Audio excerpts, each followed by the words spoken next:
Je suis avec Chloé Gauvin. On profite de l'occasion des Open pour vous aider, pour vous donner des trucs, des astuces. Profitez de l'expérience de Chloé. Qu'est-ce que tu vas faire, Chloé, aujourd'hui? Aujourd'hui, je vais faire le workout. Fait qu'aussitôt que c'est dévoilé, je vais me réchauffer à l'aide de Dominique qui va me traiter aussi, m'aider à optimiser tous mes mouvements. Ensuite, je vais faire le workout pour savoir comment je me sens dans le workout, c'est où les parties plus difficiles, les parties plus faciles. C'est le dévoilement bientôt. 5 minutes. Je le savais! J'ai dit des wall balls! Bring it on! OK. Mais c'est un workout cardio, en fait. C'est genre le pire workout. Quelle est ta stratégie avec tout ça? Ouais, ben c'est un bon workout égal pour tout le monde. On dire que c'est super faisable. Il n'y a pas beaucoup de gymnastique, pas beaucoup de charges lourdes. Alors c'est vraiment accessible à tout le monde. C'est une bonne façon de débuter 19.1. J'ai une couple de choses à vous parler comme stratégie. De un, moi je l'ai vraiment vécu que c'était un workout de rameur et moins un workout de wall ball.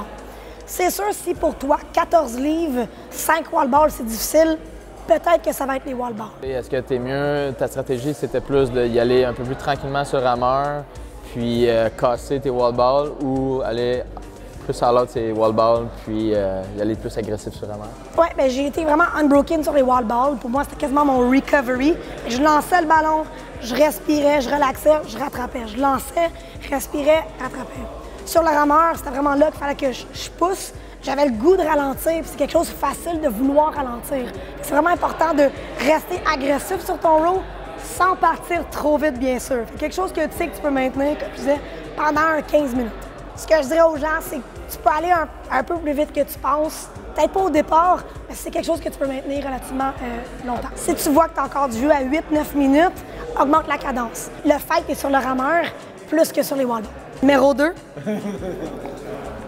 Lifters! Portez vos lifters. Okay, si vous avez des lifters, définitivement, ça donne un avantage au niveau du talon.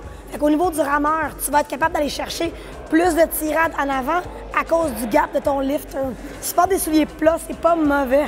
Tu as moins d'avantage en position de pousser avec les talons. On rame dans les talons, notre pouvoir vient de nos talons. Alors quand on a les lifters, on peut pousser un peu plus agressivement. Et les wall balls, bien sûr, notre squat aussi est avantagé avec des lifters. N'oublie pas, on peut venir s'accoter, prendre nos talons plus facilement, moins de chances qu'on tombe dans nos orteils. C'est une plateforme plus solide et définitivement un workout de lifter. Pas sponsor par Reebok. Troisième astuce, petit truc, vraiment change ton style de rameur à travers ton 15 minutes.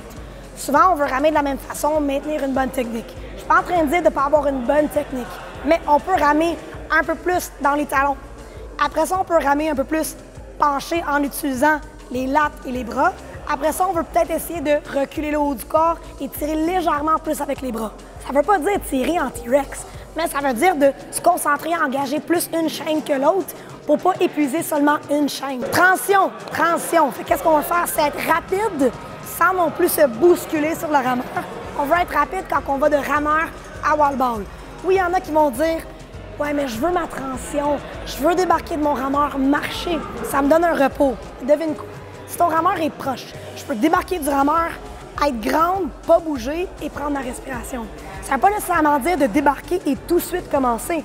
Ça veut juste dire avoir pas de pas à faire, pouvoir se recentrer. À la place de marche, j'ai pris de mon temps, j'ai plus de repos, il faut que j'y aille tout de suite. Et dernière chose, côté recovery, en fait, vite fait comme ça, une des choses les plus importantes, ça va être un active recovery rendu là. Donc, ce qu'on veut, c'est être à 10 à 20 en fait de notre capacité maximale. Il faut juste rouler pendant, je dirais, 10 à 15, 20 minutes.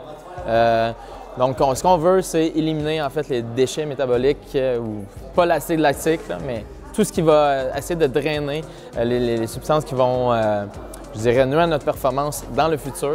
Donc, n'oublie pas, c'est 5 semaines tout le monde. Fait que si on ne prend pas soin de notre corps, jour 1, workout 1, c'est sûr que ça va être plus difficile vers le workout numéro 5. Fait qu'oublie pas, super important, se réchauffer, faire le workout, donner des high five et ensuite récupérer avec ce que Dom a dit.